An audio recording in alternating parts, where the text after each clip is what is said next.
Hey, what is going on, everybody? Good morning and welcome to the Morning Mug. Today is going to be a very cool episode. I'm sure you guys are going to enjoy quite a bit because I have with me a very special guest. And here he is, y'all.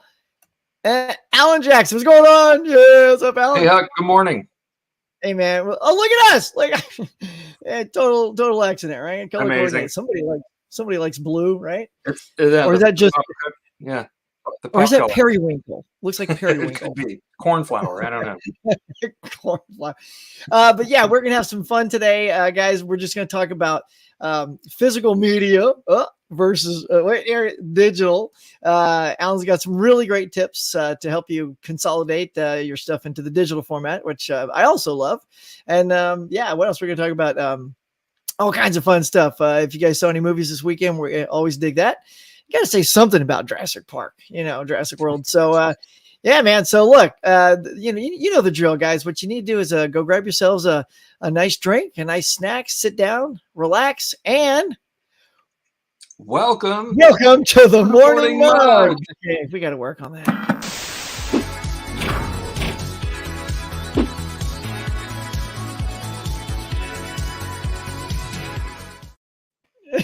That was butter smooth. My teleprompter is busted. I don't know what to tell you. Yeah, we had that all worked out, and then all out of sync. I was like looking for his mug. Morning Mug. Yeah. Anyway, so we got our iced tea again. Completely like we're just the same nerd. It's like I'm like, I got my tea. What do you got? He goes, my iced tea. So look at. Growing up in Southern Louisiana, you always had to have your cold drink handy. Oh yeah, y'all. But yeah, look, let's take a sneak peek over here into the comments. We got Senna Steph. What's up, my friend? Hey, Huck. Sorry, I missed trivia. Oh, dude, it was a good one last night. So much fun. I can't wait to see what other goodies you have. Look, I got all kinds of. Oh, that's hilarious. I said something that set off my Alexa. Can't say it too loud. She starts like talking to me. Alexa, stop. God, she gotta always butt into my stuff, man. And on today's episode, knock it off. Let's see. We also got Jagoda Blue. I was going to say, look, there's also Huck in here. Of course, Huck's in here. Jagoda says, what's going on? Hey, buddy. Good to see you. One of my fellow players. Vince, what's up, man? He's always here to show some love. Hey, man, sorry I missed trivia last night. Had bowling last night. How'd you do? Did you do another crack-a-lackin' 231 last time? Let's see. We definitely got to check out that replay. Yeah, it was a pretty fun one. It's like what I've noticed a lot about trivia is a lot of people like love it and want to do it, but they get nervous and they don't think they'll do well. And then in the end, everyone does well. Like my thing is I don't want to create some like really difficult trivia game that people like, I didn't get anything right. Because then that's not fun to play. And it's not fun to watch. Now, Alan, you were on one of my shows, but what was it like actually being a player on? Yeah, with Jagoda. In fact, I think, didn't he take home the golden mug? Or was it? No, I think you and Jagoda took the same spot. Wait, who did take that one? No, he whipped me. I was the loser that night for sure.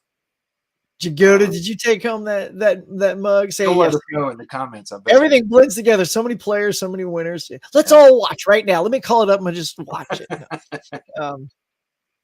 So let's see. He also says had 224. Nice. Two of them. Wow. I cannot replicate that. 605 in the series. You're a beast, man. You're a beast in the bowling lane. Nicely done. I kick ass at Wii bowling. I ain't gonna lie. I might have gotten a 300 on that. So take that, tough guy. Lame. So let's see. First of all, we'll just do a quick chat about what we did this weekend. Alan, what'd you do? Did you go see any movies? Hang out, with the fam? What's up? Let's see. What did I do this weekend? Late last week, I saw Top Gun Maverick, which was amazing. Finally got to do that. And we compared notes a little bit on Imax versus Dolby Digital. Mm-hmm. And it's been a while since I've been in an IMAX theater, but I had the option. I was in a theater that had both. And I thought, let me try Dolby Digital. It was great. It was amazing. Fantastic movie, fantastic experience. The sound and the lights. I'm getting chills just thinking about that. I know, right? It was so good. It was amazing. And I watched Top Gun again right before I watched Top Gun Maverick, which is the way to do it, I think. So, yeah, really locking those feels, man. Yeah, definitely enjoyed that. That was a super good film. I went and saw Jurassic Park Dominion with the fam.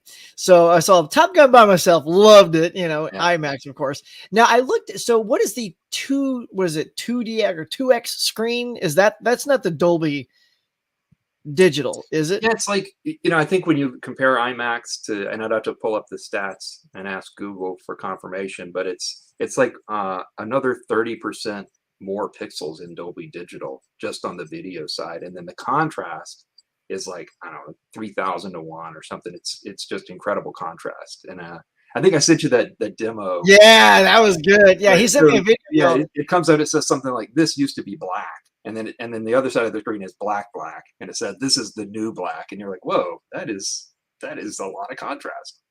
I mean, basically, it's like when you get an OLED TV. That's why I got an OLED, because those blacks are crushed. Yep, they are just dark, very similar, which is amazing for projection technology. But it was good. Yeah, I loved it. I would say the strangest thing about seeing, well, like I've been watching movies on it, but it's kind of weird to say this, but the thing, the shows that have popped the most on the OLED right now have been the Marvel shows. Like in Moon Knight and Hawkeye and stuff like that, especially Hawkeye, because there's all these city shots. Yeah. When they get that helicopter shot and they're shooting that and whatever, using the red camera or whatever cameras they use.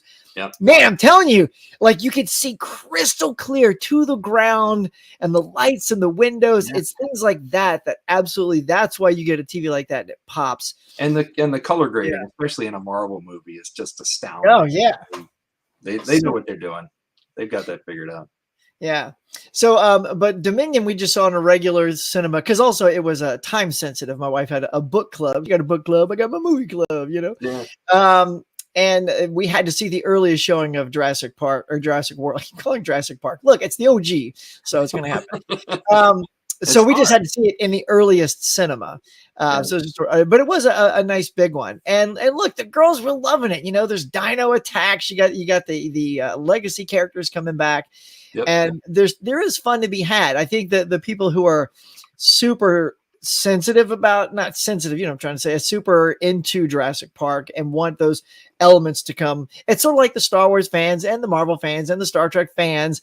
If you don't do exactly like those fans want, then you're disappointed. Now, I get that the fact that it's more about, mutated locusts and a clone baby than like the fact that dinos are now loose in the world. And I think that's the conclusion people were wanting to see, is like just that. But it kind of was that in a deeper dive, because, I mean, at the end, it's not a spoiler, but it's like, there's still dinos around. So the through line is we just have to learn to coexist. Well, and it makes you wonder if Michael Crichton would be proud, Yeah, right. If he'd go, well, we're a little off the rails now, but I see how you got there, right? So you let my dinos out into the world. That's why I made a park, is so they don't do that. And the whole book was a cautionary tale, Yeah, exactly. Dude, we gotta do an episode about 5 movies where you fuck it up every time. Okay, well, right. Whatever. Oh my god. So like there's some dill hole, like here they are in some town square and I don't know where they were, Budapest or Egypt or whatever it was. So and they're just hauling ass through did you see it also? Have you seen Jurassic Dominion? I haven't seen it. So they're cruising through this like courtyard, and there's like dinos and people. I'm like, it's not dogs and people. These are freaking, and then this guy's just scooting around, checking his phone, going between 2 T-Rexes. I'm like, I mean, I get that they're here now, but like I had a peacock in my backyard and I didn't go out and play with it. Exactly. Like legit. I'm like, that's a wild animal. It could peck my eyes up. And this fool, let's just say, a-hole had what was coming to it. I know, right? I'm like, you're gonna trying to snap pictures and feed them stuff to put it on next door or whatever. Like a selfie. Hey, T-Rex. Yeah. Look what's in my backyard, guys. I hope he hit send before he was eaten. What a tool. And you had what was the Crichton question you had last night? Because I think it was a movie question. I was written by Michael Crichton. I'm like, well, dude, that doesn't really narrow it down. Oh yeah, no, that was great. So that's a game called 5 Questions. Yeah. And the first one's always usually the first one is so vague you couldn't possibly guess it. So of course, but if you did, it could be 15 things. I was like, well, that's like, okay. Right. but Andromeda Strain. You but know, what I love is, Turner took a swing anyway. He said Jurassic Park, and if he was right, he would have just instantly gotten the point there. Yeah, it was gutsy. But then you get it wrong because it is. What you could do on those is you could do a 5, 4, 3, 2, 1 as far as how many points you get. I was thinking of that, but Turner fan was ahead. I know. That would be that score would have been like 50 to drastic 20. Turn of fortune on something like that, I guess. I mean, but yeah, absolutely. It's like, but I think though, if you do that, then if somebody takes a swing on 5 and they get it wrong, then they're out. They can't guess for the rest. You know what I mean? Yeah, that's their penalty for taking a swing that early. Oh yeah, no, that's you want 5 points. A little risk reward action. Yeah, I like it. Yeah, that's good. What do you guys think? You guys watch the trivia show. I think that's pretty good. I like if you want to swing for the fences, and especially if you're behind. I always I like the drama, right? Create some drama. So mix it up. Yeah, man. Get a little heated drama, a little game going. Let's see. Let's jump back in the chats real quick here. Where I can never figure out where I left off. I need some sort of post-it tab. Here we go. All right. So Vince said, "Thanks, man. Hey, movies and trains. What's going on? Morning, Huck. Happy Tuesday. Got Alan here next to me. So say hey, everybody. Say hey, Alan. What's up? Morning, Huckster. It's Cody with that sweet ass font, baby." Then says, "I'm going to try to see Jurassic World." Hey, yeah, do it. Oh, an IMAX, man. They're going to be chomping all over you, son. Better watch it. Hey, Tim, what's going on? It says, "Hey, Huck. Tim, you driving today? Are you delivering? May our conversation fill your eel holes? Your ear holes. If you have some eel holes, well, you got some problem there. You know what I'm saying, buddy? So, yeah, happy driving if you are. I hope our show entertains you." Then saying, "Hey, Tim. Howdy, Vince." Like everybody just chatting it up. And no matter how many times I go over Dominion, I know you are.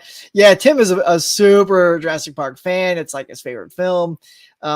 Dude, we have to have a chat. Like because I want to have a chat with somebody that's as passionate about Jurassic Park as you to figure out why it's massively disappointing. I get that it is disappointing, but I mean, there's some heavy duty words right now. It's like massive. It's massive. Yeah. What's everyone picking up today? Well, I'm working today, but if I can sneak out, I might try to go see if that Raiders of the Lost Ark Steelbook is in Best Buy. I doubt that it is for physical media, right? Yeah, and I usually can't get out. I'm usually like on the weekend going, "Oh, there's probably nothing left," and occasionally there's the scraps. Oh, like you're like, like dust on the title. I'm like, "Oh, this has been here a while." Yeah, I don't need Tommy Boy anymore. Hey, Mama Blu-ray, what's going on? Saying, hey, good morning. This is sorry to hear that, Tim. I haven't seen it yet. And look, Vince, it's like I say, it's like just go into it wanting to see a dinosaur movie. Don't worry, because before I even got into the theater, because Tim, I think even heard from you that you were disappointed, and I think Ken said it wasn't that great, and then all these reviews started to slam it, and I'm like, oh, I got to reel it back. So even I did a right out of the theater reaction. As I'm walking into the auditorium, I'm saying, I know there's a lot of negativity on this. I got to tune that out and just go watch the movie. So, Vince, you got to do that too. Like, tune it out. Popcorn movie. Yeah, I had an icy, so I was in a good mood. I had a Pepsi icy, and I was having a good time. It's hey, My Killer Podcast. What's going on, Mel? Good morning, girl. So Cody says, I turned down a date because she wants to see Jurassic Park. That's so funny. So funny. That's good stuff, bro. All right. Well, I mean, 'twas not meant to be, Sherry. Let's see. Tim says, I could go into a rant. Okay, main reason I skipped on doing a reaction. But yeah, I know, because you're so heated. Yeah. I really love the first Jurassic World movie, and the last two have been such a drop for me. Yeah. I mean, it's tough though. You gotta feel sometimes for these filmmakers, because they are trying to make the best. If you look at Dominion, even if you hate it, you can see that they really tried to make a kick-ass film. I mean, they brought the legacy guys back. All the actors were giving it their all, but it also goes to show you just how much more charisma the original actors have. Like, I love Chris Pratt. Chris Pratt has all this magnetism from Guardians. He's got the move. He's got the dino move, right? Yeah, using the Force. I'm like, there's a literally a scene in the movie. I'm like, is everyone trying to like use the Force to stop these dinos? Because like, put your hand down. They're just that's not working. Let me get on a motorcycle. See, if that guy on the scooter just put his hand out at the T-Rex, he wouldn't have hurt him. That's right. He didn't know. He didn't know. Really, that's the move, man. That's the move. Yeah. So what's interesting, you said one of the guys said he's going to go see it in IMAX 3D. When I was looking for movies recently, I don't see 3D offerings much here in Atlanta anymore. I didn't even see it at all for me. Yeah. Yeah. Nor would I want to see a 3D movie, quite frankly. Is it too much now? It's not something I ever got into, and after I saw probably Avatar, like, this is not going to be my thing. Yeah, I mean, and that's what Avatar did. It set this bar for 3D movies, and everyone's like, 3D, look, it's like some Tom Hanks comedy. 3D, that's some bitch. Like, whoa, time out, When 3D TVs, which don't exist anymore, and I know the whole bit. Think about if you were investing in all of those 3D glasses and the TV and the Blu-rays that were specifically. Right. I mean, what are those now? And garbage? No content at all. So Tim says even a dinosaur movie, the dinosaurs took a back seat. That's what I was saying. It's like, but the locusts didn't, by cracky. They were front row center. The popcorn wasn't good enough. You need better popcorn, son. I had popcorn and a Slurpee, and I was doing all right. Sorry, Minnie ran over. Nice. It's okay, man. Yeah, see, Mama Blu-ray, she enjoyed it. She likes dinos chomping idiots on scooters because See, that's why Chris Pratt doesn't get chewed. He's on a freaking motorcycle trying to get away from him. Got to keep that motorcycle handy, right? Let's say good morning, everyone. Hey, R&D. Good morning. Good morning, R&D. Really enjoy 3D movies. However, they do sometimes put me to sleep, which, that is bad because the whole point is to immerse you into their world. Now, here's, what's something, Alan, I saw, and it wasn't 3D, but I went and saw Lord of the Ring. No, The Hobbit. Was it the second one? It was either the first or second one in IMAX, but but it was at the 48 frame rate. Oh. Have you seen any film that's done the 48 frame rate thing? No. Okay, so it is so wildly clear. Like beyond clear. It looks like you could step into the screen and step right into the mud. And I'm just kind of looking at my friend I was with, and I was like, why do I just look like I'm looking out a window? It's it's almost too, it was almost like people say, it's almost too real because you want your films to have sort of that film quality. And the 48 frames feels so real. It's like you opened your front door and you're going to walk out into that mud. Yeah. So it was an awesome experiment, but that'd be a wild thing to start seeing all the movies in that aspect, Yeah, it's like its own kind of uncanny valley where you're like, this is like, it's hyper real. It's more than real. Yeah. Wow. Yeah. But everyone's trying something new. Everyone's like, they just want to, hit the new best thing. It's like everything's digital now. Speaking of digital, one of the topics we're going to go over today, guys, is basically physical media collection versus that's your cue. Media collection. Yeah. Digital media. Yeah. So and look, and I like digital. Look, I have my digital codes. I get those because whenever I'm out and about, if I'm on vacay or something like that, and I'm on a plane, I've got my digital codes with me. And at some point, my friends, my physical media friends, these things are going to be harder and harder to get. So at some point, maybe when we're gone, the digital transition will be complete. And so that's why I got my buddy Alan on today to give you guys some nice conversation about digital. So should we start that now? Oh wait, hang on. To that, yeah. Hang on, real quick. I think Tim got me here. It's like high frame rate is insane. Oh, Gemini Demand did the same thing as an average movie, but it looks incredible. 60 frames. Maybe that was it. It's 60 frames. Yeah, I know. It's wild to see something so crisp like that. And imagine seeing that in your. I assume 48's sounded right because that'd be double regular film, whereas Yeah. 60 is that's your kind of super digital frame rate. But Yeah, I was pretty yeah. sure it was 48. I thought I remember reading that it was 48. So, All right. yeah. Well, cool. So, Alan, I'm going to turn the mic over to you, as they say in Hollywood. Yeah, And just start waxing poetic. I'll share screens if you want to. absolutely. Yeah, we didn't do a lot of prep for this, but I know we talked about it a lot. And I moved into this house about 8 years ago, and I just didn't really have room for all the physical media. So at that time, I called out all the DVDs and like non HD, non Blu-ray stuff, and then that made my collection about yay Yeah, big. right, Uh, right. and then when I started looking at reacquiring all that stuff, I thought the formats are just going to keep improving. You got 4K right around the corner, and so I ended up just before I got rid of all that, I ripped it all down using Handbrake. I don't know if Oh yeah, I got Handbrake. I use that for work all the time. right. Mm-hmm. It's a must have. Here, Which was a great I can tell process. everybody what Handbrake is. For those who don't know what Handbrake is, tell them what that is. Yeah. So Handbrake is it's a very handy ripper that will convert your physical media to digital media, and essentially allow you to bypass the track protections and all that. It actually will extract the track and the audio and kind of reassemble it in a bundle.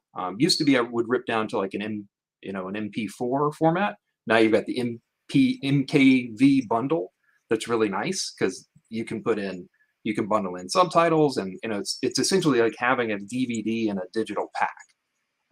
So that really appealed to me as a computer nerd, to be able to kind of have all the benefits of a physical media, but in a digital bundle. And then for almost that same length of time, probably going on about 8 years now, I've had a Plex Pass, which is kind of like and I got in real early for like $150 lifetime Plex Pass. Oh, nice. So Plex is what serves all my movies in my house. And And I've these are got the them ones all. that you ripped. And these are the Yep. ones you ripped with Handbrake. And so just real quick. So here, guys, here's what Handbrake is. So I just popped up. So it's got this cocktail and a coconut. Christ, talk And pineapple. it's free and open source, which is nice. Yeah, it's free. And what's hilarious is they think that we're all boozers because when it's done converting, it says put that cocktail down. Your conversion is done. That's right. I'm like, put the cocktail. What am I getting drunk while I'm ripping? I mean, Alan probably did. We know Alan, Exactly. Yeah, it's So kind of yeah. cool. In fact, I'll share my screen here. So yeah, Super that's quick. Handbrake. So question for you, Alan. How Uh-huh. long did it take you to rip all your first of all, how many movies would you guess that you had? 500, 1,000? At the time, I had 20? I had about 450 Okay, that I so ended up that's a good number. ripping. And Yeah, that's and it was the kind of thing where if I share my screen here, you literally here's Handbrake in action. You could literally just drop your DVD from your screen onto this little blank area, and it show you all the tracks and chapters and everything, and then you just walk away from it. You don't have to think about it. So it's something I would right. do while everything else was going on. And so it didn't take a lot of effort, but it did take a lot of storage. So what I ended up doing, Yeah. And again, what is it converted to? Like an MP4 at probably 4. If they were DVDs, it's probably at 480 yep, or and 720. exactly, yep. And now you Yeah. have a choice whether or not you want it bundled up as an MP4 or an MKV, or there's all these kind of new fancy formats coming out all the time. Yeah. What sucks about this is it was, you say MKV, right? Yeah. Yeah, those aren't the night. I mean, for Max, it's like MP4s are much better. Back in the day, MOVs were the thing. Yeah. But like AVIs and MKVs. So that's where Plex comes in handy. Plex has got all the codecs built in. Codec's just a coder decoder, basically. So it knows kind of no matter what you throw at it, whether it's an old AVI. I've still got movies in AVI format. Oh man, Which were some of the originals, because AVI compressed so much better. But then it got to the point where it's like, well, I don't want to lose any of the fidelity of the physical media. If I'm going to rip it, I want it as high res as it can be. I'm not worried about compression. but then I ran out of space, and I had to build like a network attached storage. So in my closet, I've got a 10 terabyte, Oh, geez. Yeah. Wow. 10 Yeah. terabytes. I'll have to get the handheld cam and give a tour next time. Yeah, man.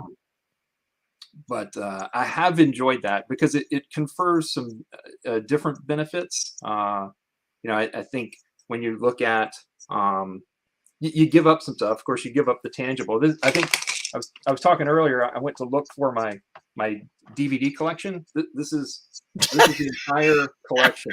Stop it. That's my entire media wait. collection. And let me guess, those aren't even store bought. What is it? Is that like home movies or something? Yeah. Well, there's one for my brother's wedding. So I knew it. Yeah, look at that. Scott. Yeah. But now you gotta tell your brother he just made a very quick cameo. Yes, you'll have to pause it because that swished by like 2 frames. Well, I didn't clear the rights for that. Yeah, he got to sign and something. Yeah. So might be best to not let him know. Exactly. But yeah, guys, if you just joined us, we have 11 people watching now and 6 likes. If you can like double those thumbs up, try to get us missing 5 likes. I like 11 and 11. So there's 10 watching. Quick, Alan, keep talking. Yeah, get in there and like that thing. Yeah, like that thing. Yeah, so what is so Plex? So here's the thing. I'm gonna just sit down with you about Plex. I swear to God, I've tried twice to get Plex rolling over here. Yeah. And it's not talking to my stuff, it's not working. I'm like, and I get that, and the reason I want it is I know what it does to the point where I just had to go out and buy another Apple TV that was an HD Apple TV. Because at least with Apple TV, it's got the connectivity to all my other Apple things. Yep. So it'll see my library on iTunes and play. So for me, it wasn't really so much about the movies, because the movies, you can almost access them on Fire Sticks or whatever. If you got Vudu, you got movies everywhere, but it's those personal home movie, like the ones you were just showing, your wedding. I have all those ripped in my computer. And I have fun things that I made with Brooke, that's my daughter, and all these other. Those are the things I want to just see whenever I want to see them. Yep. And I can't access them through Plex, so I literally had to buy. Well, I've got that too, and so for me, it was a little bit of an evolution, and I guess maybe the picture's worth at least a few hundred words, maybe 1,000. So if I look at this, was kind of my original attempt, right? Movies Anywhere. Then I've got a decent number of movies in here. I got that. 14 right now, and it's kind of fun. But when there's things like you can't host your own personal movies there, and I didn't like that. So I ended up moving over to Plex, where just like you said, I've got all there they are. Right? Look at that. Yeah, we've got dozens of home movies in there. I've got stuff like HDTV demos, which are really cool. Kind of like uncompressed things to test out my TVs, and that's nice. Yeah, it's really cool. It's got the extra sound channels and all that, and Plex can decode all these no matter what you throw at it. But then of course the movies are where it's at, right? So I've got 993 movies in this library of essentially theatrical releases for the most part. But it'll handle TV shows. So you can punch out and get to TV shows, and then the way they've got it set up now, Plex will even feed you live TV. So it's kind of an all-in-one. And then I'm a Roku household. I tried Apple TV a while back, but I guess it was, as an ecosystem, it was a little immature at the time, even though it talked to all your Apple stuff. It just wasn't. It's not an open ecosystem. So we're a Roku house, and I think I've got 6 Roku set-top boxes. But it has a Plex client. It has a Movies Anywhere client. Yeah. And of course, we subscribe to way too many streaming services, and it's got all those as well.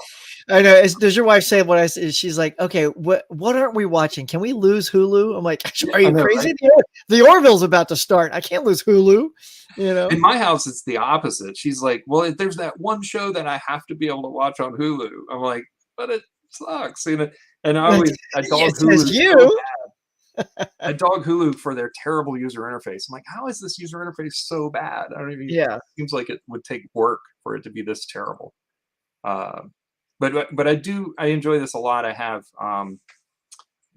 family members that can also access this remotely. I can pick and choose which libraries they have access to. So, if I were to, uh, connect I don't know, like my brother doesn't want to see all of my home videos, so he has access to a different section of the libraries. But he can Man, log in remotely too. It's very slick.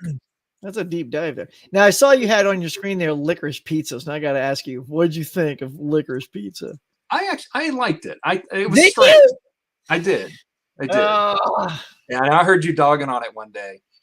yeah, I don't know, man. Like Becky and I were trying to watch it, and it Yeah, just, first of all, it seemed super creepy that a 15-year-old was trying to, like get with this it 20-something-year-old. was. It was like, how Uh, old are they? Yeah. my biggest thing is like they weren't putting the characters together, or are they? You're not putting them together, or are they? And it Yeah. just kept going for so long. I just didn't give a shit anymore. Like I don't care about these two characters. I Yeah. have Yeah. could care less that Yeah. they are together. And if they are together, I mean, the girl I think needed someone better than him. I don't know. I just that guy Yeah. was. I don't Well, know. And then it's like loosely the based Bradley on Cooper. a real story, and my girls are big Haim Sisters fans. The band Haim.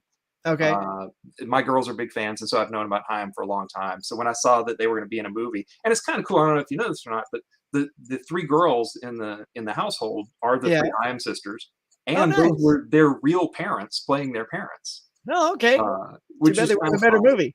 Yeah. So when she goes in and throws the tantrum, Yeah.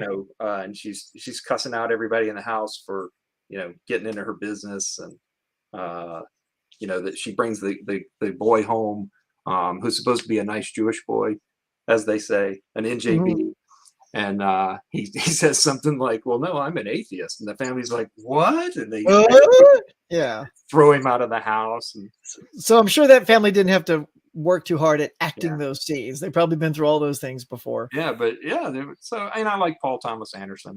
So I didn't hate it. Didn't love it, but I thought it was a good effort. Yeah. Yeah. And then the Bradley Cooper thing showing up. It's like, I mean, it's so like, and how can we shoehorn Bradley Cooper into this movie? Yeah, Like, you know what I mean? Like it's a in real the end.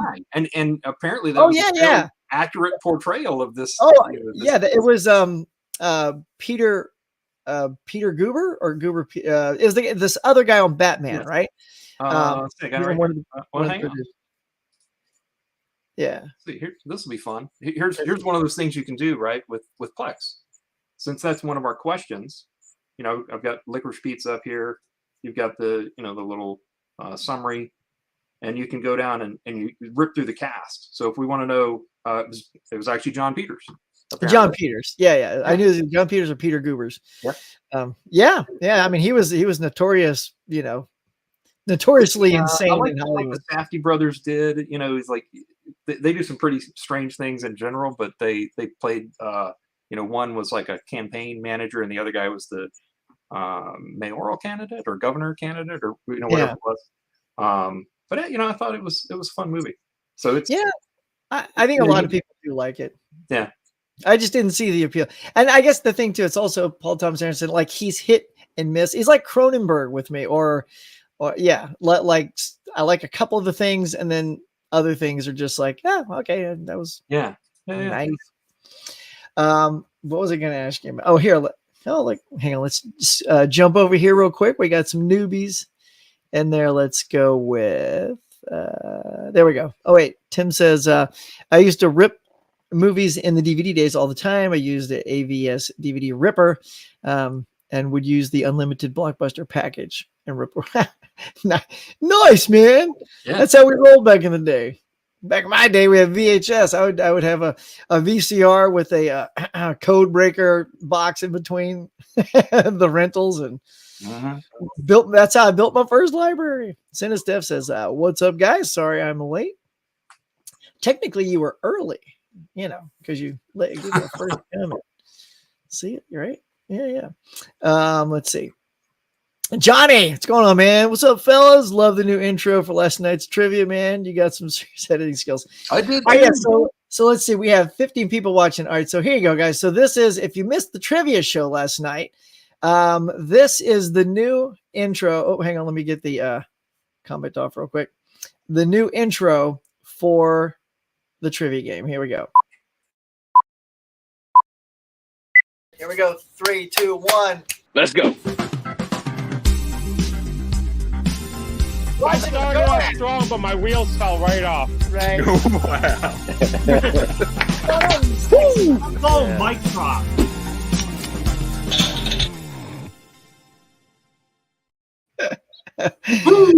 That's so fun, man. Yeah.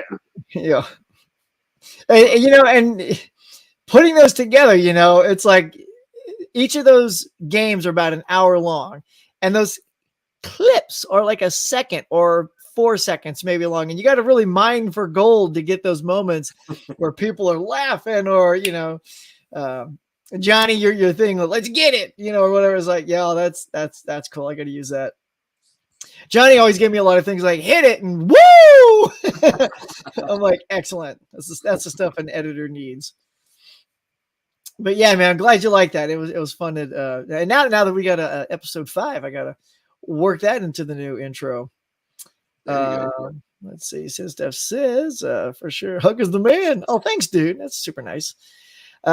Tim says, if internet is in this country massively gets better, something like Kaleidoscope can actually offer higher bit rate than disc, but the price is a bit out of reach for regular people. Oh. Right. Alan shaking his head. Yeah, you agree with that? Yeah, and that it, especially if you like, one of the problems with digital acquisition right now still is they'll sell you, you know, kind of a standard def, and then you got to pay more for HD and 4K. It's like, come on, it's just, Yeah. It's just bits at this point. Why are you gonna split the market like that? Maybe pay an extra $1 for, you know, the higher bit rate format. Why can't I just kind of get whatever the best one is in perpetuity, right? If a new one comes out, just why not just give me that if it's already in my library? I was an early mover. I got in early. Yeah. You know, Little grandfather clause. $19.99 or $24.99 for a digital print, essentially. Why can't I just have the good one and give me the best one available at the time? You know, it's a little bit more. It turns into a racket at that point. It's like, come on, it's like I chose to select your service. Yeah. Now you give me the best of your service. Yeah. That's one thing to do, like Netflix, where you can upgrade to a non-commercial, or Hulu, you know, where it's like, you want commercials, you pay this price. If you don't want to see those things, you can pay this price. Yeah. But they're giving you the best quality. Yeah. For their shows, you know, it's not like, and here's another $2 for HD. I'm like, nope, not playing that. Hey, Mika has Plex. She says, I have Plex, but my friend sets up. See, so Mika has an Alan friend who gets to come over and hook it all up. See, Mika, I need Alan or your friend to come over and hook me up. Hey, Anthony's Horror More says, what's up, gang? Steph, what's up? Giggity is GG vibes. Giggity. I feel like that's like suddenly I'm Quagmire. Yeah, all right. That says hello there from Jared Runner. Hey, Jared. Anthony's Horse says, people just saying, how's it going, man? Look, we're just hanging, talking like digital collections and physical collections and all kinds of cool, fun stuff like that. We got fire. Love the intro. Thanks, Mika. I'm telling you, look, girl, last night they all said, oh, we're terrible and we suck. My wife asked me, you need to have girls on your show. I said, I know. I've been trying. So, Mika, the invitation's right here on the table. I still want you. I'd love to have Mel. But I know a lot of people, it's like, it seems like an intimidating thing, but I will make it fun. Like if I know you're super nervous, I'm not going to, let's get into the old Hitchcock questions. No, that's called a game killer, y'all.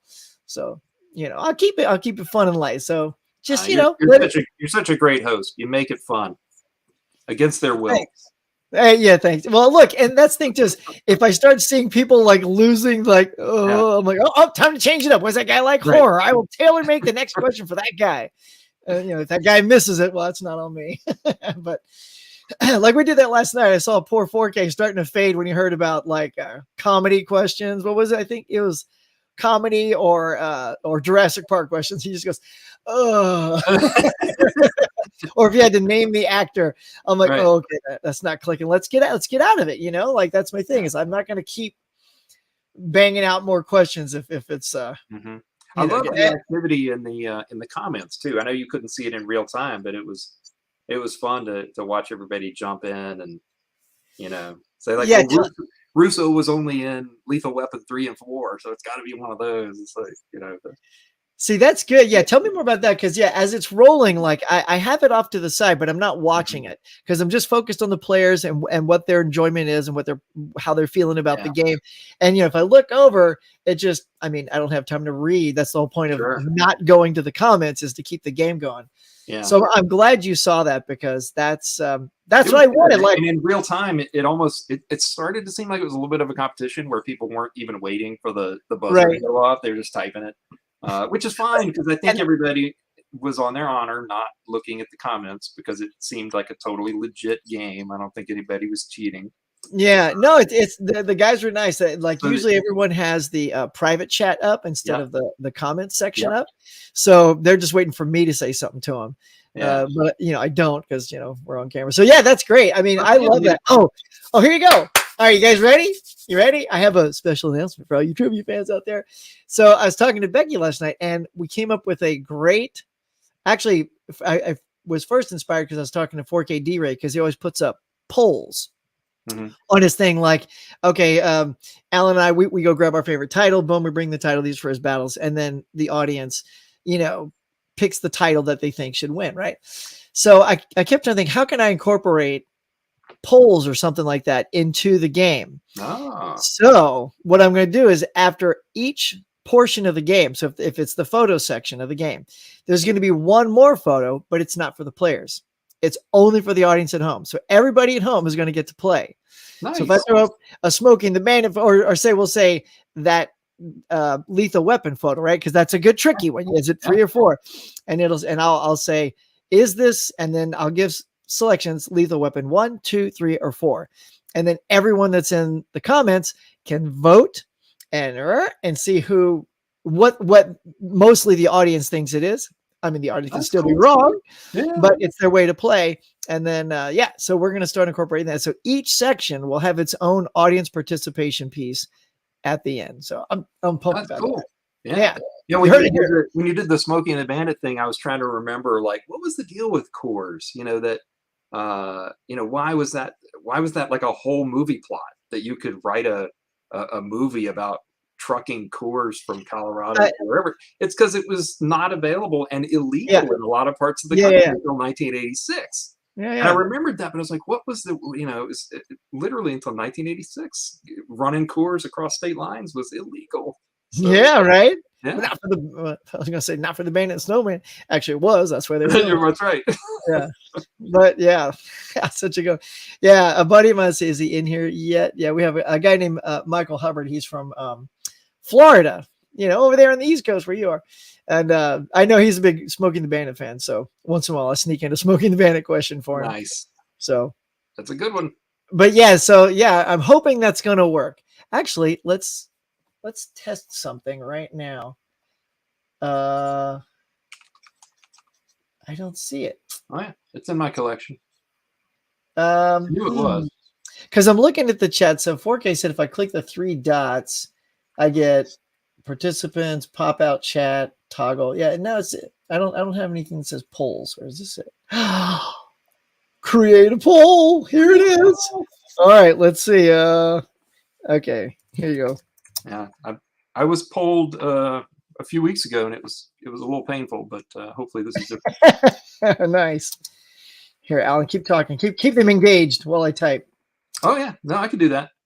I was just thinking through, even I've got Plex over here to the side right now. I was looking at the sort and search is really nice, where I can sort by rating or by year, and I actually do that quite a lot because it's tricky, even especially with a physical collection. And that was one of the things that, as I got up close to 500 titles, I was like, how do I want to organize this by genre or by year or by movies that I like versus movies that I really kind of can't stand but don't want to get rid of. And with Plex, you can kind of flip through all of that. If I want to go reverse year, I can go back to the oldies and just flip it. Earlier, I was looking at ratings. These are my ratings. So what are my favorite movies? So these are all the ones that have 5 stars or Look at all those 5 stars. Love it. yeah. Oh, And no. how many do I have? Let's see. Ooh, that's quite a few. Yeah. So here's your first less than 5 stars, 12 Monkeys. Yeah. And they're alphabetical below here. So in no particular order within the sub ratings, but you can do Right. it by critic rating and audience rating polls. I think I've got it pulling from TMDB. It used to be Rotten Tomatoes, but Rotten Tomatoes, of course, is critic ratings, and so it's a little different. It's not really an audience rating, Right. but you can, go with critic rating from TMDB, which is still an aggregate. So yeah, I like it for a data guy. It scratches that itch for sure. I will check this out. So the first poll just went up. It was a simple question. Are you going to go see Jurassic World Dominion? All right, we'll go ahead and end the poll and see. So just to test it out, where'd it go? Like, does it pop up? There it is. All right. So it says, are you going to go see Jurassic World Dominion? 66% said no, and 33 said yes. There's only 6 votes, but there you go. So that was great. Yay. All right. So it has now been tested, and I'm super excited. That's kind of cool. So I guess it comes up as like an overlay on YouTube that you can click, or yeah. So on the bottom, it's actually I thought it was the top. There's 3 dots at the top, but it's actually 3 little lines that looks like a graph or a chart underneath the part where you type and leave your comment.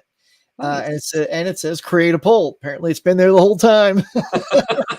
I should probably start clicking on stuff more often. I like it. And yeah, you just pop it up, you type what the title is, and then you just hit send, and everyone sees it as an overlay in the comments. Yep. And then they vote. So there you go, y'all. So you've now witnessed the beta testing of the poll, which of course works perfectly. And that will be implemented on the next trivia show. So that should be fun. I got to figure out how to really maximize that. It's going to be cool, man. Yeah, that'll be fun to pull the audience in like that. The comments were already a big hit with me. I used the heck out of that last night. Was the comments mostly just people playing? That's what I felt it was when I looked over briefly. There's definitely a lot of that. And then there's some commentary stuff. Like once I wikied the Smoking the Bandit Coors fact, I dropped that in the chat in case people didn't know. Especially since the question was about the beer, I was like, people probably don't know why it's Coors. That was very specific. Yeah, I think 4K is the only one that got the beer on that. Yeah. That's the beauty of trivia, man. It can flip flop like boom, boom, boom, like the whole game. And he was really making a climb back to the top. But Turner fan held strong, man. Yeah, love it. Let's see. All right, let's get back to the comments here. It says, oh, nice intro. Thanks. Johnny says it's a banger. Well, dude, I got you intro, and so can't go wrong with that intro clip. You should clip Romancing the Stone bit from Trivia Night. From when I used it the other night. Oh, okay. Was it really good? I don't recall. See, something cool must have happened. Oh, yeah, I don't know. Like, because was that in yours, Alan? Did I use the Romancing the Stone clip on yours? There was the landing in the crotch. Yeah. So something good must have happened in that one. Oh, I have to go back and check. I mean, it is a good scene. Alan, do you miss going out to hunt old media at yard sales and thrift stores? That's a good question. That is a good question. I still do it. Yeah.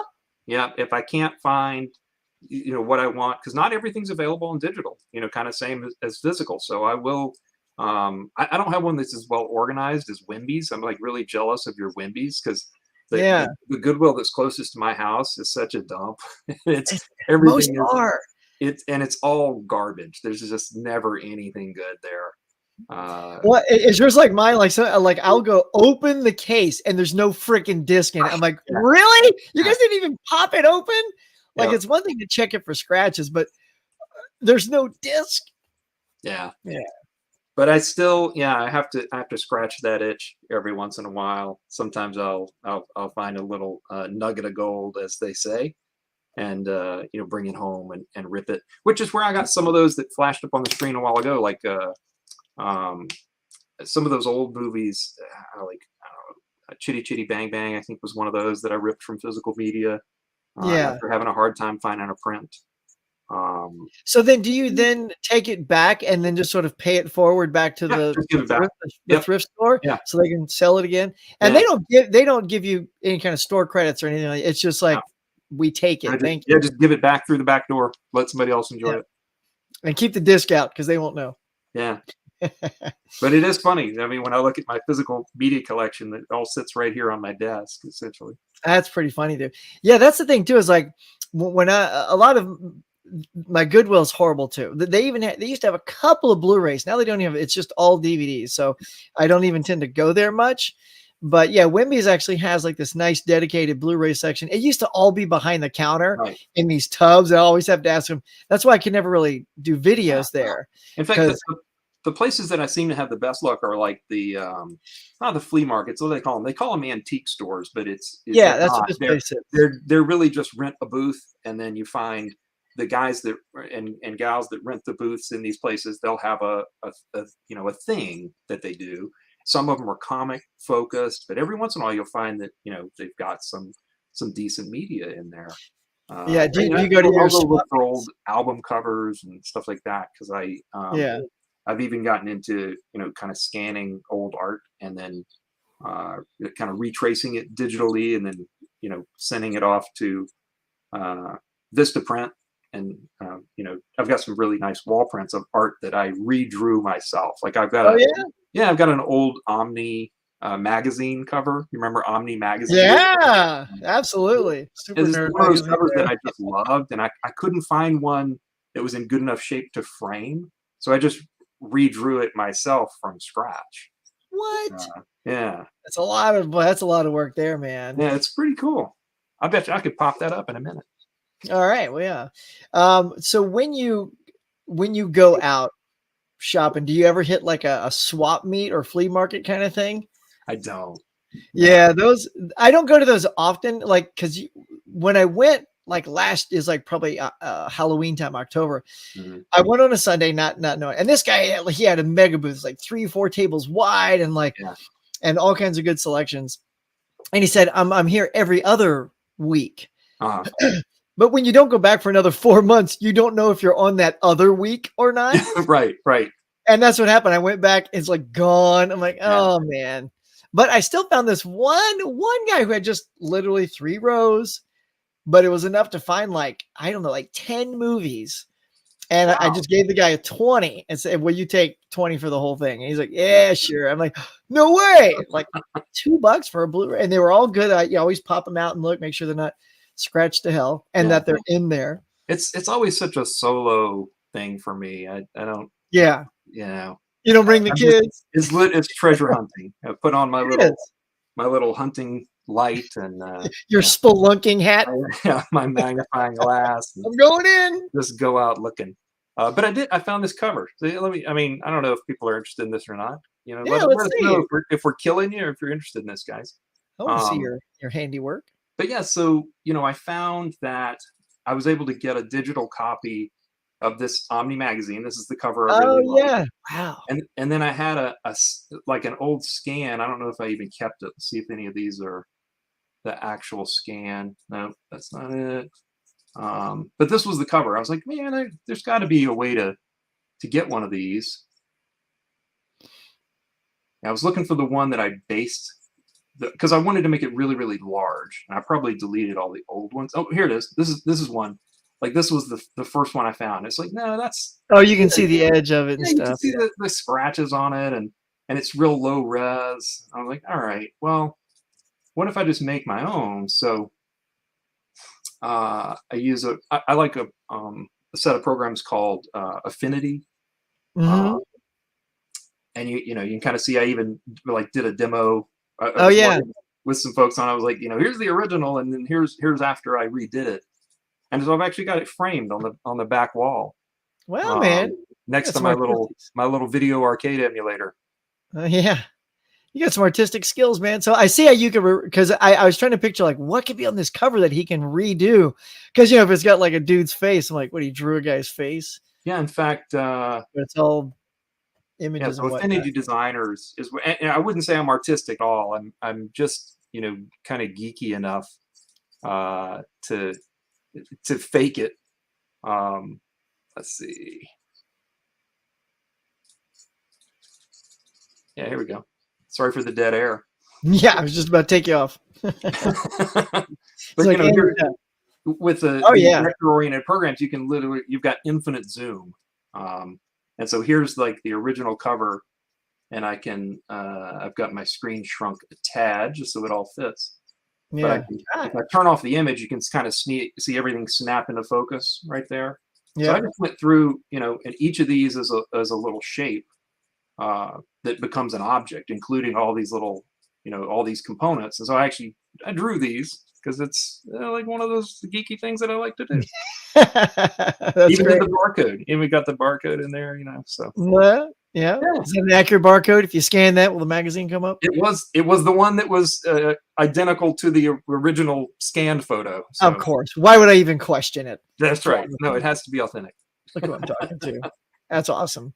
Yeah. Cool, man. I like that. Have you redesigned me a logo, man? And So I've got my own little passion projects that are, adjacent to the pop culture stuff. It's just it's not a physical media thing for me anymore. That's become a component of a much larger, weirder thing that I do. It's all about these bizarre hobbies. That's right. Anthony says, very cool. I haven't seen Ringu 2 yet. I have not seen that either.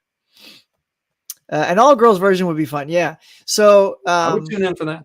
Not only that, so I even told my wife, like, maybe we can have an all wife episode. So we get Becky on there, get Coco Dutch. What are some other? We get Michelle on there, Ken's wife. Yeah, and just have like a wife trivia. I think that'd be super fun. And Mika, I don't even know if Mika's married or not. I know Mika would crush the horror genre for sure. Oh my God, right?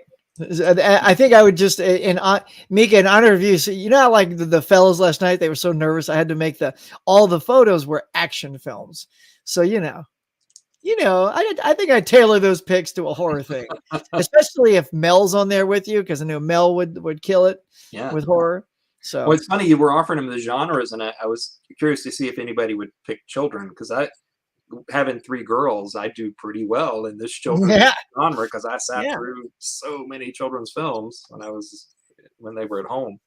I think that's a great thing. I mean, we got a lot of dads in this community. Mm-hmm. Even 2 of the guys last night, 4K and Turner, both have kids. So yeah, man, there's a lot of us out there. I think that'd be a welcomed section.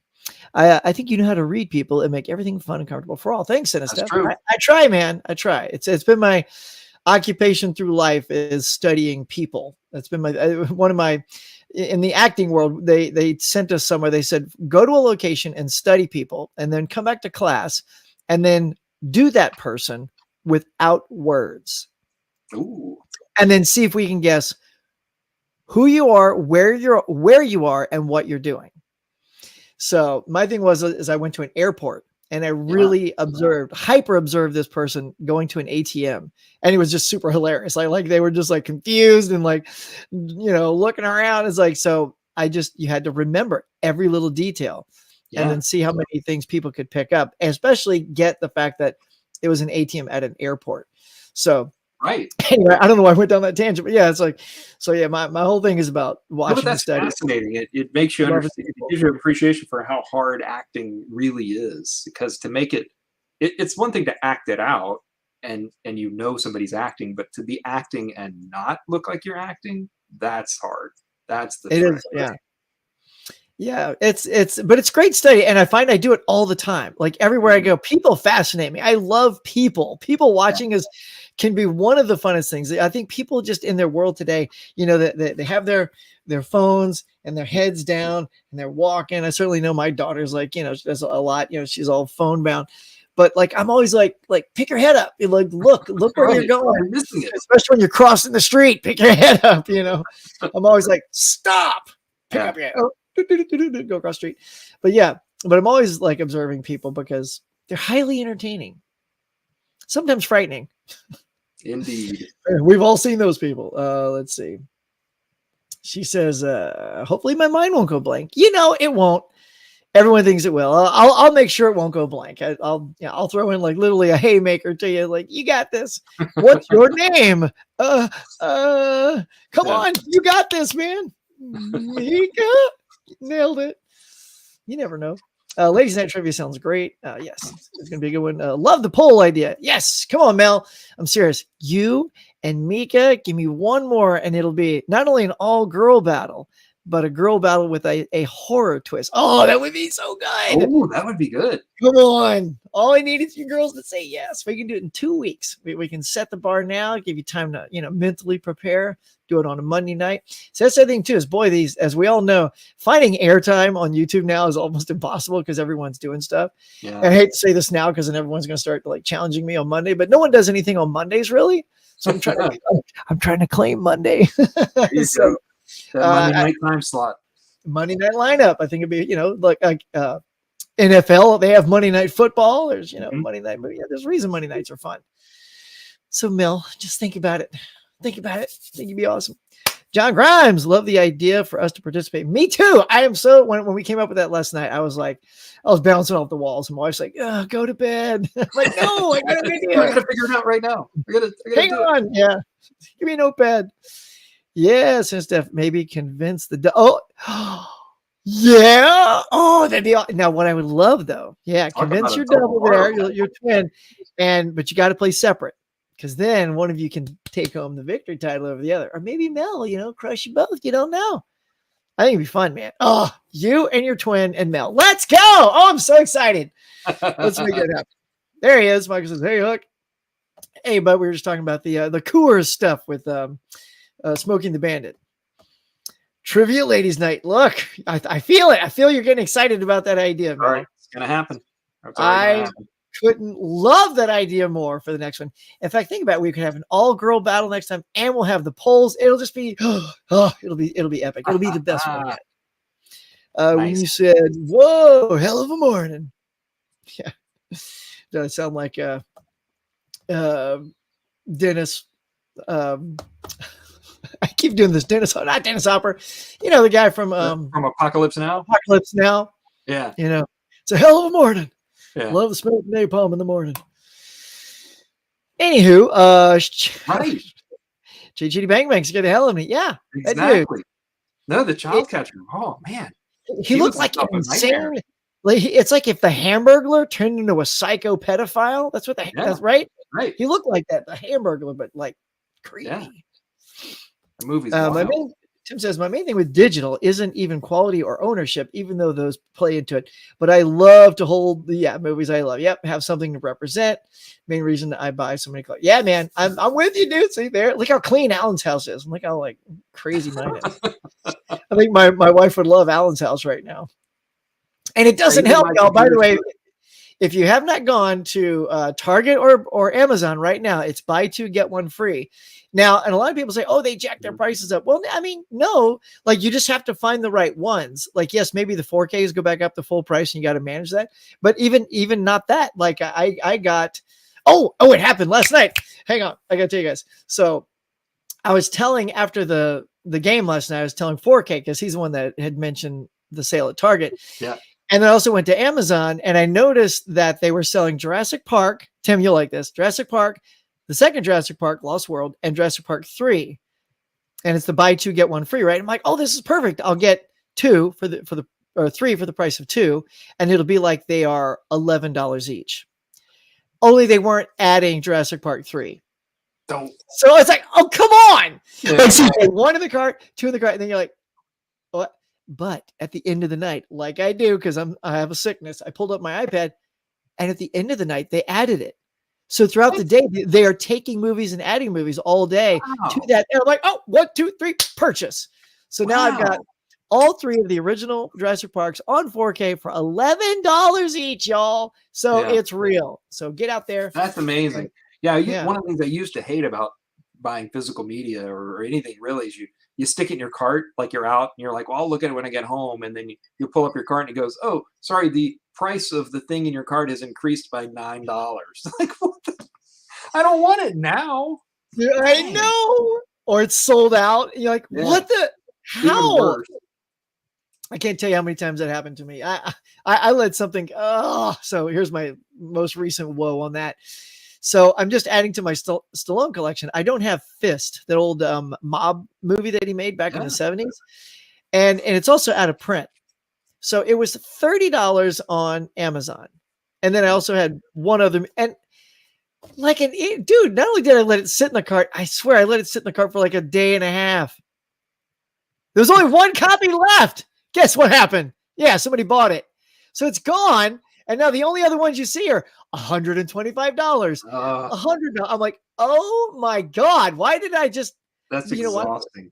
You know why? So because if I look up, so if I look up Fist on Movies Anywhere, it's not there. So and essentially, with the exception of the ones that Movies Anywhere doesn't catalog, like what is it, Paramount and whatever other studio they're not cooperating with or isn't cooperating with them. It's kind of neat in Movies Anywhere. You can type in any movie title and figure out if it's available, in a digital format, not from one of those other studios. Oh, this is definitely not in there. Yeah, that's the thing. It's and usually when you get those boutique things, they don't have rights to digital codes. So there's a different scarcity in the digital domain, but there's still scarcity for sure. Yeah, and the only problem was I was just bitching that it was $30. Well, nice, because now it's 125. So, so, but and when I make that mistake though, I get the FOMO because I'm all mad at myself. I'm like, but that's right. It's over. I don't even know if I like the movie. It was just one of those. I wanted to add it for. I have to have it now. Now that I can't have it, I have to have it. Yeah, you know how it is. It's the worst. Let's see. Tim says, did I do this? Oh, yeah, collectibles. Right. And Mika says, I have both digital and physical. I really only physically collect horror. Space is such an issue at heart. I'm a minimalist. Nice. See, that's good. As I get older, I'm more and more of a minimalist. I want less stuff to worry about, less stuff to haul around. Dude, I'm telling you, look, my wife could hear you say that now. She's like, so this is her last day. She's a teacher at school, and this is their last week. She goes, so starting next week, if there's anything you want to sell, let me know, and I'll sell it for you over the summer. Awesome. Which is fine. Like, I'm just so busy doing all this that I never feel like, I've got 2 or 3 boxes filled with DVDs and Blu-rays because I've upgraded or whatever that are ready to go. But I'd like to give those a shot on Facebook Marketplace first, just to get, something for them, so it goes to a happy home. And then if they don't go anywhere, then I'll take them to Wimby's and I'll see my movies there. I'm like, I'm not going to rebuy my movie. You know what I mean? That I do that. I'm like, hey, I don't have this. She'll be like, you brought that last week. I'm like, oh, sorry. Thanks for keeping me in check. So funny. What would be even funnier is if you bought it and brought it back home, and then your wife said, I just brought it there. I'm like, oh yeah, I do have another copy on 4K. I need an app that helps me organize. Oh wait, I have one, and didn't bother to check it at the store. Tim says, Huck, I would love a classics version of trivia if you ever found more people for it. Yeah, I by far did the best with it. See that? Yeah, that's the thing is, everyone has such a good skill set. Like what they know really well. Like, oh man, dude, what I try to see if I can get James, right, from 20th and 21st Century Movies, who does all the Criterion stuff. He might be good at classics. There you go. Let's go with that. I'll bring you back on, man, because it's I'd love to hit some genres that haven't been seen. Because like right now, I'm just trying to customize them for the people playing. Is that where the Tik Tok talkies comes from? I guess talkie is kind of that old-fashioned word for the movies with sound. So back after the silence, the talkies took over. Yeah. Mm-hmm. Mike Hilla says, if I could have a live stream to watch every night of the week, it would be gold. I'd get no editing done, but yeah, I hear you, man. Yeah. Well, like I said, I'll try to bring you something every Monday, except next Monday. Can't do anything next Monday. Tim says, hell of a deal. Those, I know, right? I knew you'd like that, man. And here's the thing. So the 5-pack, if you want the 5 movie pack in 4K, because that's going down in price because the 6 movie pack is coming out, obviously, when the new movie comes out and you have everything. But I already own, let's see, which one do I have? I think I actually have Fallen Kingdom. So since I already own that one, I would be doubling up by getting the combo pack. Mm-hmm. And now that I got these for $33 and it was $43 to get the pack. So now that just means I need to get one more movie for $11, $12, and I'll have paid the same price since I got that sweet deal. R&D says, Huck, do you track your collection? Yep, I sure do. Let me show you. Alan, do you use a movie tracking thing? I do. I use Tract, Tract. TRAAT, as my primary, and then I've got a local media manager called Tiny Media Manager. So there it is, CLZ, man. So that's the one I use, just the same one you got there. Yeah, I'm a little behind. I just got a bunch of crap in from all the Groove sales and Amazon sales, and then there's coming from Target and all these. Becky's gonna be like, "What are all these boxes at the front door?" Presents for you. Right. It's just like, there better be some money in those boxes. She's way more lovely than I'm making her sound. Let's see. Give me a shot at looking at. Give me a shot at looking at what you've got to sell. To sell. Okay. You might have yeah. Maybe I'll do that. Maybe I'll post it on some of the Instagram or my community tab here. And give my audience first crack at a pre-owned Huckster classic. Tim says, speaking of the Jurassic sets, I am such a sucker. Pre-ordered both of the 6 movies still behind. You did. And the 6 movie set with the statue. Yeah. Oh, only $300, Tim. Only. Ouch. God. Yeah, I saw that. I thought of you last night. I saw it on Ken's channel. Yeah, those look nice, but God. Yeah, I'm trying. Alan, is there? I mean, you don't collect anymore, but if, say, you collected, is there a franchise if they put out a sweet ass set like that and it was $150? Is there even a franchise that would make you pay that for like a nice set of steelbooks? It has to be like 6, or if it's like only 3, maybe the price is 80 to 90. Like Lord of the Rings when that came out was like. That's probably Star Wars. The original trilogy or the whole 9 movies? Yeah, the 9, plus the offshoot properties, the Rogue. Solo and Rogue story. Yeah. I think that's kind of like you. I know you've told your Star Wars story a couple times on air. I had the exact same experience. Right. It was just one of those mind-blowing things where first time I'd ever can even remember standing in line to go see a movie. That's like one of my very first memories. It's like, okay, well, I guess we go do this, this thing, Star Wars thing, yeah, and then your mind melts. Oh yeah, I mean, seriously, what was that? Like when you first see that Bolt Cruiser go, and it takes like a day and a half to go past the camera, are you just like, God, dog, man? Yeah. Look at that thing, because the other ship had already like come and gone, and it was already. Yeah. This one just. But then the genius of putting stuff in there for younger kids, which I was at the time, like the robots and the droids. Yeah. We were obsessed. We had, in fact, at my mom's house still. Scott was asking me just the other day. He's like, "So have you seen that Star Wars collection of figures that we still have?" Like, oh yeah, I've got it labeled and kind of taped up to make sure it doesn't ever get lost. It's like, do not discard, don't throw away. Yeah. What are those? The Kenner figures or something else? The original, the original. Little figures that are about yay tall. We've still got a TIE fighter and like a operational TIE fighter. I haven't put batteries in it lately, but you remember it had the button on it? Ear. Why does it sound sick? Ear. Hey, let's snap the wings open. That's still got a big chunk of my heart for sure. Well, then my question to you is, why is that box at your mom's house and not at your house? So you can take it out? Well, it's just been in safe storage all that time. Safe storage. And my brother and I have to figure out how to split it up. So I guess that's the other part. Oh, see, I didn't think about that. Yeah. Dual ownership.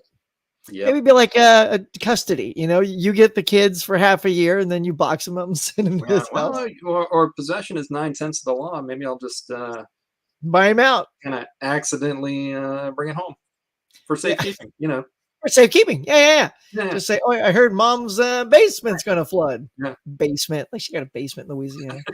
Not in Louisiana. We don't have those. Yeah, I'm trying to think too. God, is there any like collection of something? I mean, it would probably be Star Wars as well. Because, yeah, there was a great 10 of Star Trek movies, the 10 movies, like before the J.J. Abrams ones.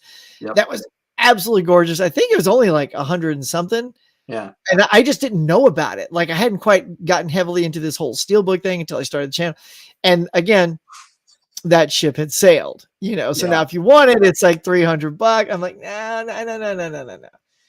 That's why when I got that Ghostbusters, that guy had that Ghostbusters for sale for like retail price. I'm like, mind blown, because that thing was gone and out of print.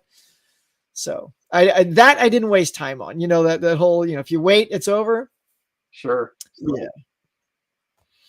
The Star Wars Skywalker set 9 movies was 250. Yeah, it's pretty nice. Yeah, and I think now, like, I think I saw it for 160 something. It's on sale.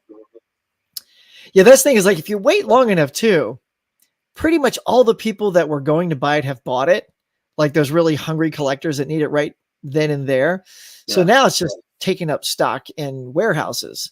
So if they're looking to move stuff, like, I'm just curious. Let's see. Let's just see. So the Star Wars 4K set. Let's see. Would that even? Is there anything else that kind of jumps? Oh, there it is. So yeah. So right now the Legacy. Oh, that's just the Blu-ray set. It says 216. So yeah. I think that fluctuates up and down in price. The Blu-rays. If you get the all Blu-rays though, it's only 75 for 9 movies. That's a really good deal on 4K. On Blu-ray though. Yeah. Still a good deal. Cody said the Star Wars set better be coming with the uncut OG trilogy. Yeah. Or let's see. Hang on. I know Sue's got this, y'all. Alan, tell him something funny. We didn't plan for this, Huck. Nice. See, that was hilarious. Oh, here it is. So this is something I found on Mercari, right? And if you look, it says the original theatrical versions, complete bootlegs, y'all. But I'm proud to show them to you. So you got Star Wars, Empire, and Jedi right there.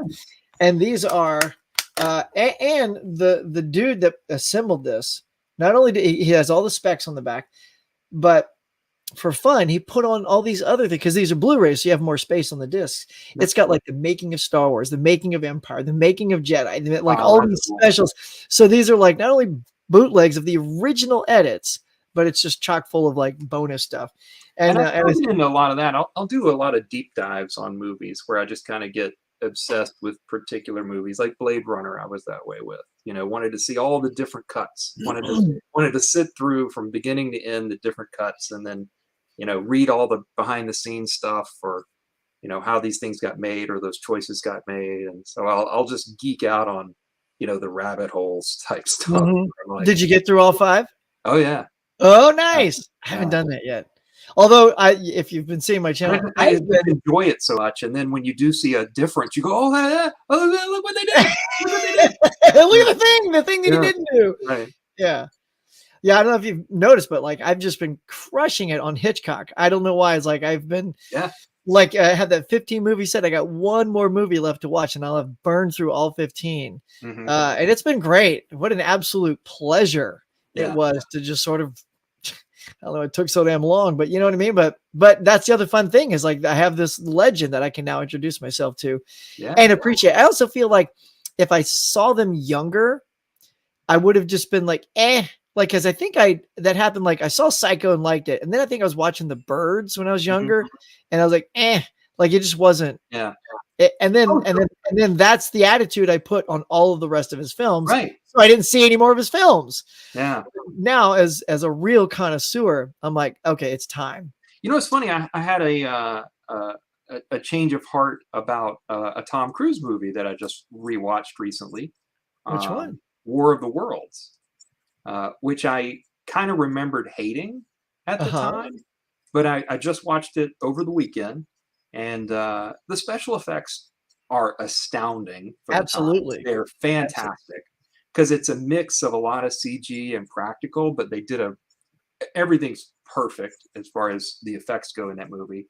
And even there's like some nuanced stuff that I just didn't appreciate before. I think it seems like the last time I saw it was probably in the theater, and I just even though and spoiler alert, it ends just like the book and the original story, which is that the monsters can't survive in our bacterial environment. And so it wasn't that the humans did anything; they just died, which is like, it's such a letdown.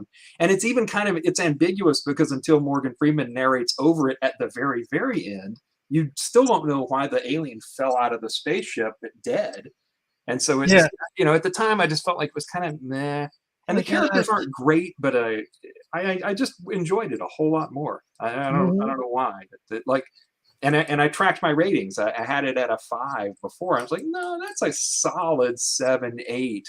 Oh, out of 10, yeah. Out of 10, yeah. Because actually, my ratings are all they're the way I do my ratings. They are 1 to 10, but in Plex they only show stars, so it shows. Right. Either 1, 2, 3, 4, or 5 stars. Yeah, but it does track the real ratings on track.com, which gives the 1 to 10. So it's fun to find a movie like that you enjoy so much more after a long period of time. So it's probably been 15 years since I've seen that movie. That's what I love about rewatching stuff again is you were the first time, and then it just like all of these Hitchcocks. Like there's only been 2. One that I was really like, that one. Let's see, did I do? In fact, there's a oneer in War of the Worlds when they're in the van. He basically steals the van with his yeah. And the camera goes one functional van, and he's driving down the highway, and it's like a 3 or 4 minute oneer, and it's a great shot. It's just it's fantastic because the camera goes in the van and back out of the van. It's an astounding moment.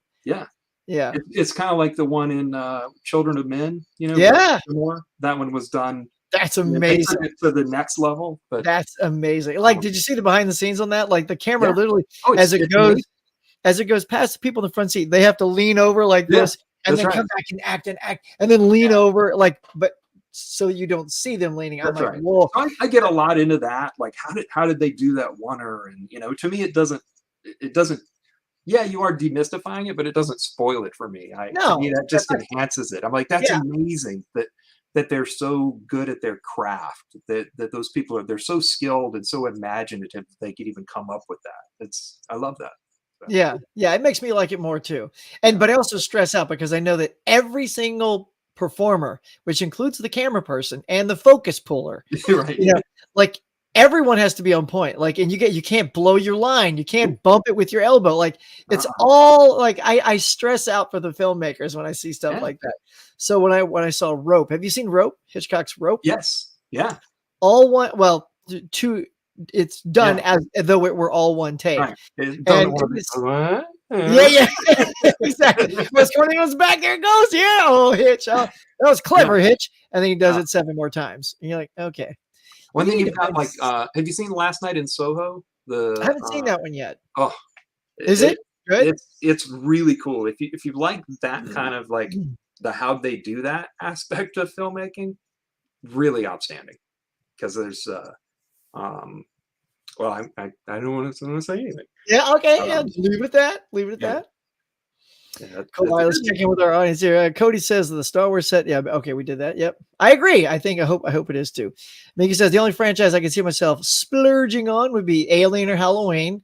That Steelbook set looks nice for Jurassic Park. Yeah, I only like the first 3. Well, the first 3 are on sale, 2 for 1 or 3 for 2, whatever it's called. Go get it. Yeah, like the 5-pack right now is $43, but if you get the buy 2 get 1 free, they're about 30 something bucks. Disney cannot put out the original Star Wars uncut edits because of Lucas's contract. Yeah, I think he does have that probably tucked in there. It's probably also why you're not going to see that beloved Star Wars holiday special. Right. Man, that is a hard watch. Like the only way to watch that is if you riff track it. There's a riff track version where they just rip on it. It's the only way to watch it. Like Mystery Science Theater 3000. Absolutely. Yep. Or just get a bunch of your friends together, crack open some Coors, Yeah. and rip it, and just rip. We do a watch along or something. Oh, no, I could do a watch along. It's too bad. Dell says I'm sticking with the 4K set that I have for the first Jurassic Park movies. Nice. Buy Dominion separate. Yep. Same. Especially now that I've committed to buying those. So Lucas says his special editions are the definitive editions. Yeah, I know. It's like he said, if he had the money and the ability back then, that's what he would have done. So, and that's cool. That's a lot of bull. I know. And that's the thing too. It's like, some of it's like, I don't mind him redoing effects and stuff. So some of those things look really nice. It's adding in the goofy stuff, like when they pull into Mos Eisley on the speeder, and then the thing, and the Jawa's riding it, and he and he falls off the back and hits the ground, and the droid laughs at him. I'm like, what is happening? Why do we? I mean, I get that you're creating atmosphere and people fall off stuff, I don't know. Yeah. It just seemed, I don't know. It's like, because you can doesn't mean you should. It's like Jeff Goldblum from Jurassic Park. The scientists didn't stop to think if they could, but should they? Right. But it's kind of like some of it makes me think sometimes of like the Chekhov's gun example, right? It's like, if the gun appears in the first act, you better use it in the third act. So it's like, what did that add to the story to have that beast, or that the dude on the beast, or it's like, is that going to do anything? No, it didn't do anything. It didn't really. It just let us know the Jawas are poor writers. That's right. They're not good writing things that are 19 times their size. Yeah. Let's see. All right. Tim says the Tom Cruise remake is solid, but man, the original is something special. Oh yeah. So I've talked about that many times. That Criterion, Alan, if you don't have that, holy hell, the image. If there's a 4K that could look better than that, I would argue that you could not. The image is so amazingly good on War of the Worlds on that Criterion Blu-ray. All right. Stunning color palette, stunning clarity. It's so good that you see the wires a bit too many times. Whoops. So it's like, whoopsie, I'm like, look at those things hang. Maybe that's just how they fly. They have these. I'm gonna check that out. I'm gonna make a note right now. Now I'll tell you though. I mean, you're not a collector of stuff. I think it's on. You can get the HD one on iTunes, I think. So you get it that route. But if you want to buy it, wait till July, when I think Barnes & Noble always does their 50% off Criterion sale. Mm-hmm. So yeah. So if you're gonna buy, wait till then, so you get it cheaper. Love it. The War of the Worlds plane set on the back. I know, by the backlot of Universal. So I actually worked on the set of Universal on the studio. I was there, and I was doing casting for this one show. And we had these little trailers, and they gave us a golf cart, for our production. And so in the morning, someone would always go and get coffee. Well, guess whose ass was always there early? I'm like, oh no, every day. I cannot wait to get in that golf cart, because as an employee with the badge, you can drive on the entire route that the tour takes, the tram. So I could drive right past the shark on Jaws. I could drive past that water that comes rushing at you So I took advantage of that several times, man. That was so much fun. And at one point, 4 of us got in. My boss was driving. I was on the back, looking, and I got to film I just took my camera and filmed all that debris from that plane crash, like basically from an open back golf cart. So it's extremely visual. There's no window. You're not, seeing it from the tram, and there's a bar in the tram, cool. Some kid's head blocking your shot. Right. So yeah, that's an amazing thing to see, especially up close from a golf cart. Let's see. Oh, yep, there we go. All right, one more with Tim here. Rope. The cameras Hitchcock had to use were more impressive than many one-shot movies. Yeah. You had to use more impressive. Yeah, and they're huge too. Like, I don't know if you're saying, right? They're as big as a refrigerator. Oh my God, they're enormous. So if you take into account that they are just massive, and he's doing moves on the set with them, and he's going into people's backs for the transitions and all. Yeah. That's all being done with a freaking refrigerator. Like, I like, and I didn't know that until after I watched it. Now I'm like, my appreciation went boop, boop, boop, Right. you know? Yeah. There you go. So now that I have one more left, what do you guys think? Should I do a rating of all the Hitchcock films that I've seen? It'll have been 16 films because I watched one that wasn't in the collection, which was Rebecca. Wow. And yeah, I feel like I have a You- very like a stack interesting, rank? huh? Like a stack ranking? Yeah, there's like a program you can use. I've seen some other YouTubers use it, and it's like a tier. It's called a tier program, and so you take all the like Oh, the thumbnails. tier list. The Yeah, A so you have through- all the yeah, and you throw all the Yeah, yeah. thumbnails into this bottom well, Yes. and then you have things like poor, okay, good, great, It's masterpiece. usually S through F, the tier list, and S is the tippity top, and then Yeah, and you can rename it so That it's would be like pretty good. masterpiece, good, Yeah. and then you just start dragging the posters into the category that you want them in. yeah, And then once they're in the category of masterpiece, great, good, then you organize them in the Yeah. order you want. So, okay, here's the goods, and I think this is my favorite there. I think I could do the initial slotting, but it's always, it's like I can't pick between two favorites. It's really hard. When people say, "Well, what's your favorite color?" I don't know. I'm a grown up. I don't have a favorite color. Ah! It's What do you mean, grown up? But you know I what know. I'm saying? It's like it's hard. It's like I like all these things, but I like them all a lot. Don't make me subdivide all these things that I really love, because that's not fair to the things, really. It's Or not me. fair to the things are going to have a hurt feeling. They might. So we won't be seeing a tiered video from you, is what you're saying.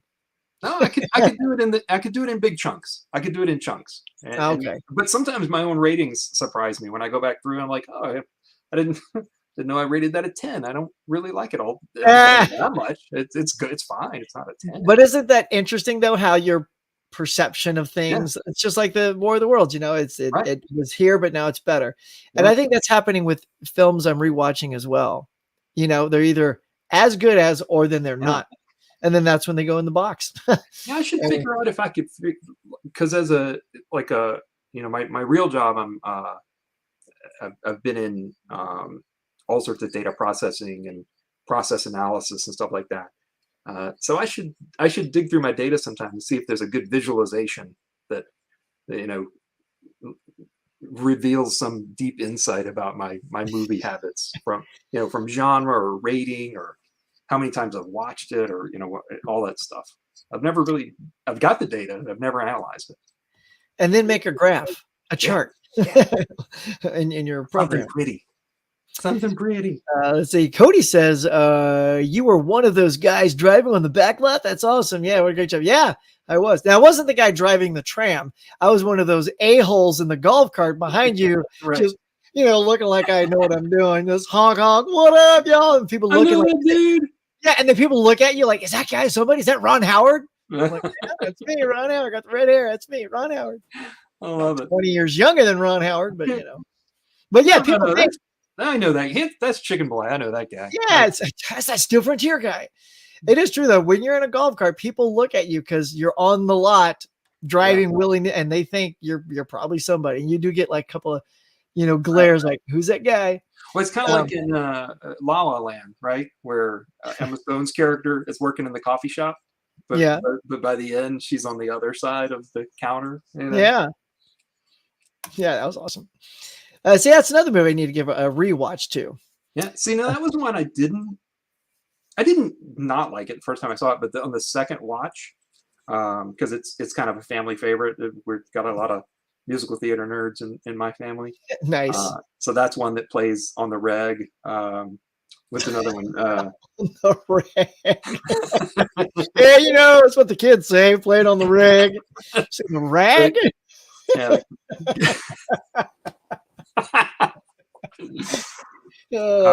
Greatest Showman. That's the other one. I was trying to think, what's the other musical that we just wear out? I mean, I bet you I've seen that 6 times, 7 times. Easy. That was good. Yeah. Tim says my stories always make him jelly. Yeah, man. Yeah, I got a few, especially when I used to work on lot. Like I worked on MasterChef a lot, doing casting for that, and I got to, at one point, I worked on the Paramount lot, Universal lot, Disney lot, and that's, by the way, when I was on the Disney lot, they were shooting Avengers, the first one, at the time. And Wow. this humongous soundstage always had the doors, the elephant, call them elephant doors, open, and you just saw this massive green screen set. And I probably have a shot of it still somewhere. And I want to say it was the set, you know, where they're all like, you know, where the camera goes around all 6 of them. Yeah. And, you know, Cap's got the shield and they're jumping on cars. I think it was one of those sets with the cars and the debris and stuff like that. I'm like, oh my God. And at one point, like there's a Starbucks that's there. So everyone goes to the Starbucks in the morning to get their coffee. And I just left Starbucks and my friend went in line and Josh Whedon was there because he was directing that one. I was like, oh man, missed him by that much. Yeah. Now I wouldn't be so proud to share that story, but you know. Yeah. So yeah. I adore La La Land. That would fall into my top. Oh, really? Of all time. See, that's what I love. I'm telling you. And it's one that's got a lot of nuance and, you know, stuff that you don't really, it's a love letter to Hollywood. I mean, it really is. And so I think there's stuff that I pick up each time that I didn't, you know, quite get. And sometimes it's a visual, sometimes it's in the lyrics where you're like, oh, I didn't pick up on that. Or even an homage to previous movies. You know, the deeper your internal film catalog, I think sometimes the more you'll harken back to, wait, he's totally, you know, riffing on that scene from, you know, all these movies, Singing in the Rain, or, you know, whatever it is. And good stuff. Yeah, doesn't he swing off a lamppost at one point? He leans off of it. Yeah, kind of. It's an homage. You know, it's subtle. It's a riff. Yeah, I'm gonna check it out again because, like, there were parts I liked, and then other parts I was like, you know. So, but they had just that really awesome steelbook that with a slip that comes off, and it's got so I picked that up. Yeah, I fell into that trap. There was 2 left, and I was like, oh, I missed this the first time. Man, can we do this all day? No, because then my bosses already saw like a text pop up saying, "Hey, I was like, are you working yet?" Yeah. Oh yeah. Hang on, I have to reboot. My computer's frozen. That's right. So that may be our cue to wrap it up here in a second. Yeah, when you start getting notes from your boss, like we're adding more people. One more from 10. Oh no, that was it. Okay, cool. Yeah. All right, Alan, what do you think? Man, we've been flying. It's like an hour and a half. Anything crazy else you want to add before we sign off? I mean, I could go all day. We should. You're Captain America. I could do this all day. Yeah, we should prep next time. Really have something interesting to talk about, dude. For having no prep. Yeah. So you guys know, we just sort of like because I was prepping so much yesterday for the trivia, I couldn't talk to Alan about what we would talk about today. So we're like, let's just log in 15 minutes before and just have a couple of ideas and roll with it. But I kind of like that too. I like just rolling with it. So, and this has been so much fun. Thanks, man. And what was the organization thing? Tract, you said you use? Tract, TRAKT.TV. Nice. So I think let's save that for the next one, and we'll show people that because I think you gave me all my ratings and wish lists. I think it might be fun to talk about the off limits list that my wife has. I love that.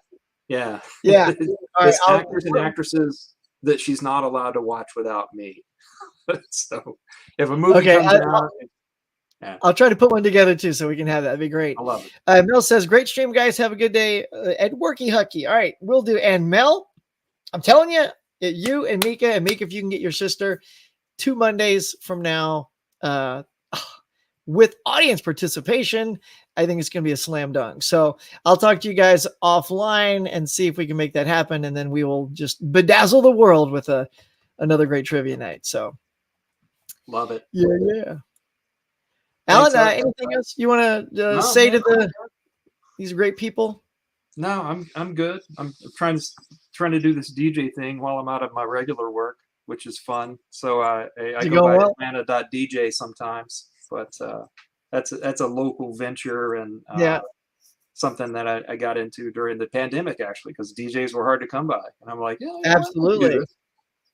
What's your next gig? What kind of party you got coming up? I'm focusing on weddings, so I'm trying to turn down anything that's not a wedding. I've got one coming up in like 3.5 months. So it's In 3.5 months, that's your next gig? well, they book them so far in advance. Nobody's calling me for a wedding next weekend. So start collecting those songs, buddy. I know. All right, y'all. Well, everybody who came today, all the people that were in the chats, thanks for sharing your chats and keeping us going with all these lively conversations. So much fun. Alan, thank you, my friend, for coming. It's been so fun having some. And by the way, nice choice in shirts, by the way. Yeah, we got style and class. The Huck Pop Culture Podcast. It's the color show. It's the color. Yeah, man. Definitely have you back on, man. If you want to come back on, let's do it again. Thank you, sir. Have a great day. All right, guys. So, you guys all have a fantastic day. Go see some movies. Until next time, we'll catch you guys later.